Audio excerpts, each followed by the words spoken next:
नमस्कार दोस्तों, मैं इंजीनियर DS राठौड़ आपके अपने YouTube channel DS Rathore creation में स्वागत करता हूं। मित्रों, आज के इस वीडियो में हम चर्चा कर रहे हैं केतु की महादशा में राहु की अंतर्दशा को लेकर के।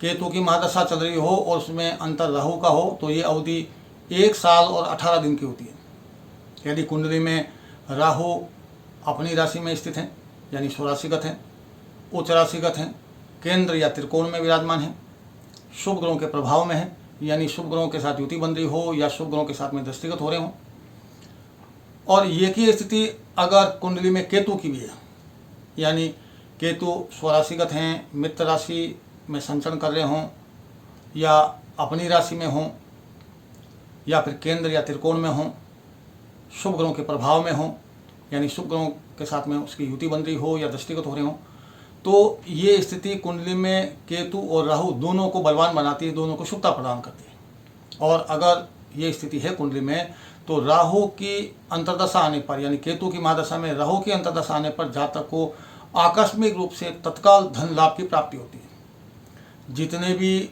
सट्टे, लॉटरी, जुए आदि या अन्य और स्रोतों से जो आकस्मिक रूप से धन लाभ प्राप्त होता है, वो केतु की महादशा में राहु की अंतर्दशा आने पर, अगर केतु और राहु की स्थिति कुंडली में शुभता लिए हुए है तो उस जातक को आकस्मिक रूप से धन लाभ की प्राप्ति होगी, ऐश्वर्य की प्राप्ति होगी। जातक अगर विदेश में रह रहा है तो उसे लाभ प्राप्त होगा, विदेश से लाभ प्राप्त होगा उसको। मलेच्छ यानी निम्न वर्ग के लोग, यानी जो निम्न कर्म करते हैं, ऐसे लोगों से जातक को मदद मिलती है, उसे सहायता प्राप्त होती है और उससे उसको लाभ भी मिलता है। जातक के लिए चौपायों का मतलब यहाँ हो गया 4 पैर वाले पशु, यानी ऐसे मवेशी जो चौपाए हैं, उनका व्यवसाय करने से उसे उस व्यवसाय में लाभ मिलता है। जातक यदि किसी जगह ग्रामोला विकास समिति, जिला स्तरीय, राज्य स्तरीय कोई सभा समिति है तो उसमें जातक का चयन वहाँ उस समिति में सदस्य, मंत्री, सचिव या अध्यक्ष के रूप में होता है। कुल मिलाकर के केतु की महादशा में राहु की अंतर्दशा आने पर जातक को शुभ फल प्राप्त होते हैं, यदि कुंडली में केतु और राहु की स्थिति शुभता लिए हुए है, बलवान स्थिति में।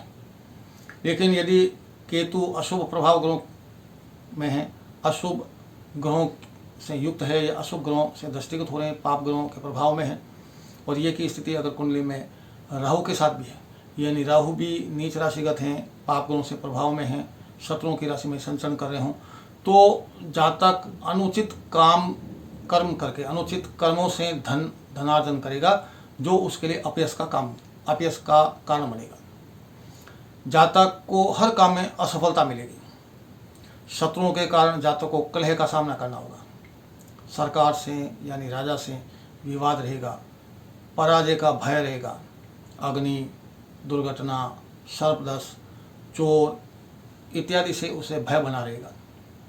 जातक की स्थिति ये हो सकती है कि कई बार उसे मृत्यु तक का साक्षात्कार करना पड़ सकता है अथवा मृत्यु तुल्य कष्ट भोगना पड़ सकता है।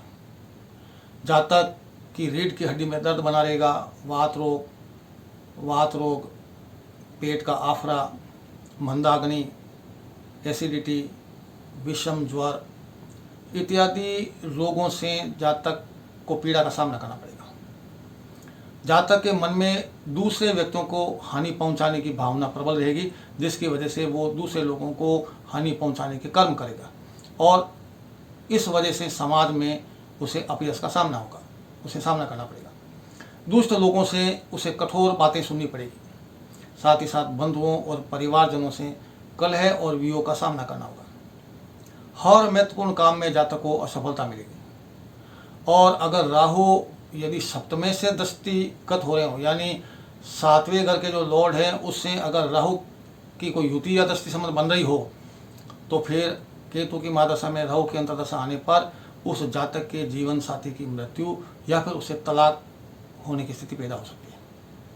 तो दोस्तों, ये था केतु की महादशा में राहु की अंतर्दशा का फल कथन।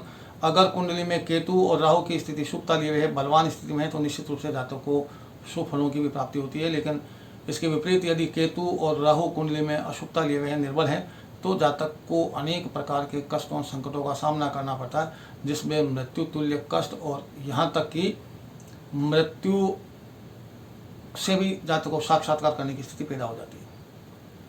तो दोस्तों, ये था केतु की महादशा में राहु की अंतर्दशा का फलकथन। इस वीडियो के आखिर तक बने रहने के लिए आपका बहुत बहुत धन्यवाद और आभार।